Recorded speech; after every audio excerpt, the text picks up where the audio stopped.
Hi friends, Baakiyalakshmi serial next promo என்ன மாதிரியான twist ஆக்க போகுதுன்னு பார்க்கலாம். ராதிகா கிட்ட போயிட்டு கோபி பயங்கரமாக ஃபீல் பண்ணி வருத்தப்பட்டு பேசிட்டு இருக்காங்க.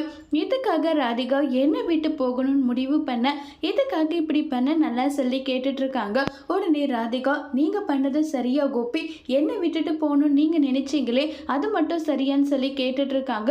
ராதிகா, நான் அப்படியெல்லாம் நினைக்கவே இல்லை. உன்னை விட்டு போகணும் நான் எப்படி நினைப்பேன்? நான் அப்படியெல்லாம் நினைக்கல.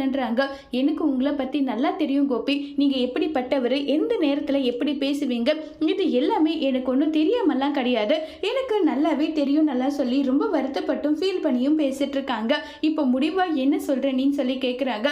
நீங்க உங்க குடும்பம் உங்களுடைய லைஃப்னு சொல்லிட்டு நீங்க போறீங்க. இப்போ கூட ஒன்றும் கேட்டு போகல கோபி. நான் உங்ககிட்ட ஒரே ஒரு முறை கேட்குறேன், தயவு செஞ்சு நீங்க என் கூட வந்துடுங்க. நமக்கான லைஃபை நம்ம வாழ்ந்துக்கலாம். பாக்கியம் இருக்காங்க, உங்களுடைய பசங்களை எல்லாம் பார்த்துக்க. அவங்களுக்குன்னு ஒரு நல்லது கெட்டது வந்தா கண்டிப்பா நம்ம போயிட்டு நம்ம முன்ன நின்று என்ன செய்யணுமோ அதை செய்யலாம். நீங்க என் கூட வந்துடுங்க கோபின்னு சொல்லிட்டு ரொம்பவே வருத்தப்பட்டு ராதிகா கேட்குறாங்க. இல்ல கோபி, என்னால இதுக்கு மேலேயும் ஒவ்வொரு விஷயத்துக்கும் உங்களுடைய அம்மா கிட்ட திட்டு வாங்கிட்டு உங்ககிட்ட பேசிட்டு என்னால் இருக்க முடியாது. எந்த முடிவா இருந்தாலும் இப்பவே சொல்லிடுங்கன்னு சொல்லி ராதிகா கேட்குறாங்க. கோபியோட முடிவு என்னவா இருக்க போகுதுங்கிறத வரப்போற எபிசோட்ல வெயிட் பண்ணி